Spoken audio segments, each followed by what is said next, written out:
I'm interested in the post-war English council estate. And for the past few years I've been researching the history of Middlefield, which is a council estate, a 1960s estate in Gainsborough. And I should say from the start that this is personal because I moved onto the estate with my family when it was brand new in 1964. And contrary to the usual opinion about these estates, I had an almost idyllic childhood there. And I found, and I still find it today, that these estates are usually calm, safe, and actually quite exciting places to grow up in. So I want to celebrate these estates, these places through research, which is multidisciplinary in nature, combining straightforward social research with interpretive and sometimes even, dare I say, poetic evaluations of the estate's history in relation to time and memory, particularly in terms of exploring what it felt like to live on these estates back in the 1960s and 70s, and of course in relation to life on these estates today. So as such, I've always been happy to get involved in creative social practice projects on the estate, collaborating with artists and archaeologists on various community-centred projects, in order to give the residents an opportunity to reflect on their space and time on the estate, and of course therefore their place in it. The title of this talk, this very long title of this talk, Spontaneous Estate Evolution, comes from a book by Alison Rivetts about council housing. This is a good book. It manages to be very well disposed towards the idea of council estates in general, but it still manages to be quite sniffy about post-war estates in particular. What commentators tend to do in relation to post-war council estates is that they put forward this idea that working classes were somehow kind of guinea pigs in a grand utopian experiment enacted by middle-class modernist architects and planners, and so therefore the working classes were somehow denied a chance to make these estates work for themselves in a true, authentic, whatever that is, working class manner. And this is something I think we need to bear in mind, and I'll talk about this a little bit later, with any kind of public engagement activities on estates like this. I like this term, I like the term spontaneous estate evolution nevertheless, because it defines, for me at least, all the kind of collaborative public engagement work that I've done on the estate, which we'll look at now. Just very quickly, I just wanted to talk about a collaborative thing I did with a couple of artists called Kate Jennifer and Steve Poole, who call themselves the Polytechnic. And I collaborated with them on an Arts Council funded project called Back to the Future. I like working with Kate and Steve because their credo is very simple and direct, with people in places doing things, and that's kind of what I'm about. So for 3 days in August 2015, we went to Middlefield and we set up a simple mock 1960s living room on one of the many communal green areas on the estate, and to get the children who live there to come out and hang out, to play with a 1960s doll's house and play games like 60s games like the Buckaroo and Frustration and so on, in order to get them to talk about their lives on the estate. And we soon got a range of children, a number of children ranging from 3 to 11 years old, coming to see what was happening.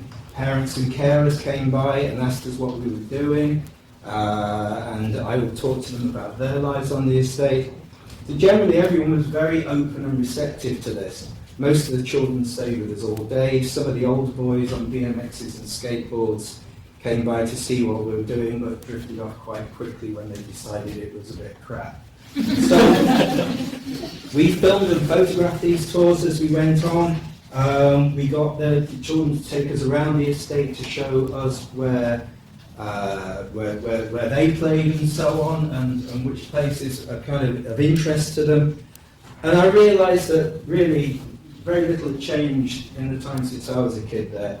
It was a fine sunny week during the summer holidays, and everyone, but everyone, was playing out. We were shown the walls they played football against, the parks they played on, the dens they made in a field nearby, exactly as I did 50-ish years ago.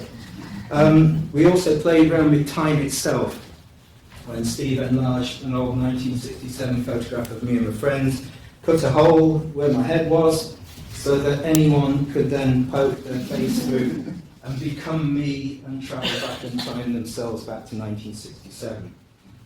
The second phase of this project took place in October 2015 when we went back to the estate to show the residents the films and photographs we made back in August, and we did this as a large-scale projection projected onto the estate itself. And, you know, it was quite spectacular, I think, and often quite beautiful, as I hope these photos demonstrate.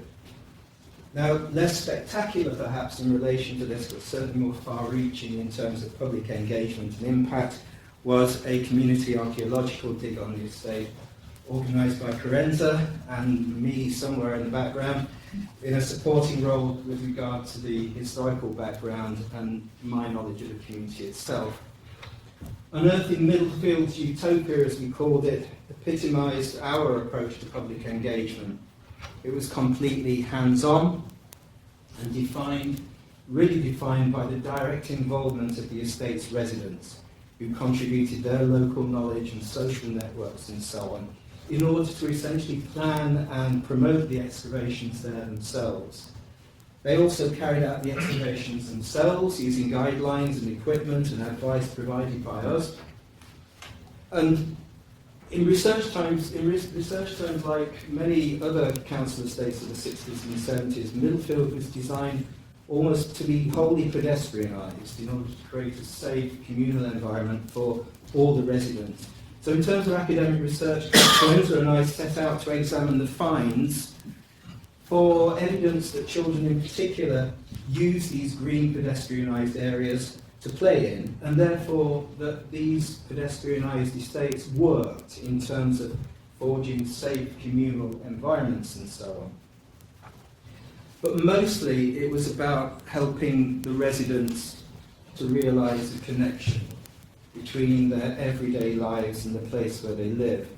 And also I think mostly to get them to hopefully see that postal council estates like these are good places and interesting places with unique communal histories that need to be explored. So it's almost as simple as that. But here in academia, we have a tendency to frame projects like this by describing these communities as things like emerging areas.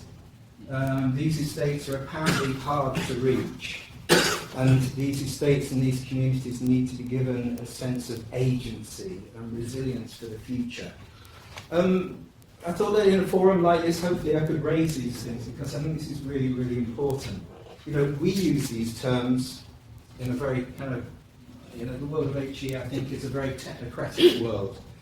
And words like these get us the funding. This is the language we speak. So perhaps they're okay because they're a means to an end. But in a harsh post-public world of enforced austerity, such languages in itself, to me at least, austere and meaningless to a community like that of Middlefield, which is made up of people with very different needs, likes, cares and so on, to the ones that maybe we think they have. Also, I'd like to suggest that this sort of language doesn't correspond to the reality, because I don't think these communities are hard to reach at all.